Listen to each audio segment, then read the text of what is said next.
අද අපිට සාකච්ඡා කරන්න තියෙන්නේ දේශපාලන අර්ථශාස්ත්‍රීය ප්‍රවේශය පිළිබඳව. ඉතින් මේ ප්‍රවේශය තුලින් දේශපාලනය හා ආර්ථිකය අතර ඇති සම්බන්ධතාවය තුලින් දේශපාලනය හැදෑරීම තමයි සිද්ධ වෙන්නේ. ඉතින් මේ දේශපාලන අර්ථශාස්ත්‍ර ප්‍රවේශය 18 වන සියවසේදී තමයි ආවේ.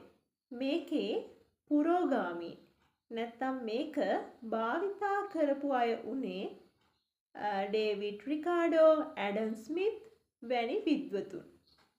එයාලා තමයි මේකේ පුරෝගාමීන් විදිහටත් අපි සලකන්නේ.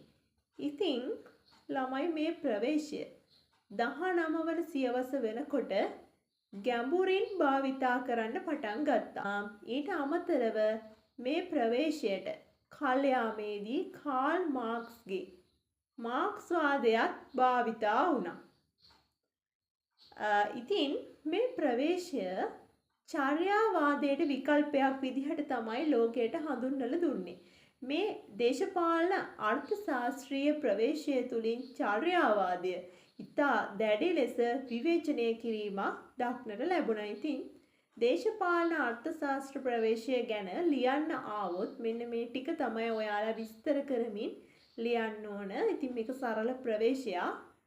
මේ කරුණු ඔයාලට වැදගත් වෙයි. ඒ නිසා මේක සටහන් කරගන්න මේ වීඩියෝ එක නරඹන අතරතුර 2025 A level කරන අය මේ දේශපාලන විද්‍යාවේ ප්‍රවේශ සම්බන්ධයෙන් සැලකිලිමත් වෙන්න. මේ පාර අනිවාර්යෙන් ප්‍රශ්නයක් එන්න පුළුවන් මේ ප්‍රවේශ පාඩමෙන්. ඒ නිසා ඔයාලා මේව හොඳට නෝට් ඩවුන් කරගෙන පාඩම් කරන්න පටන් ගන්න.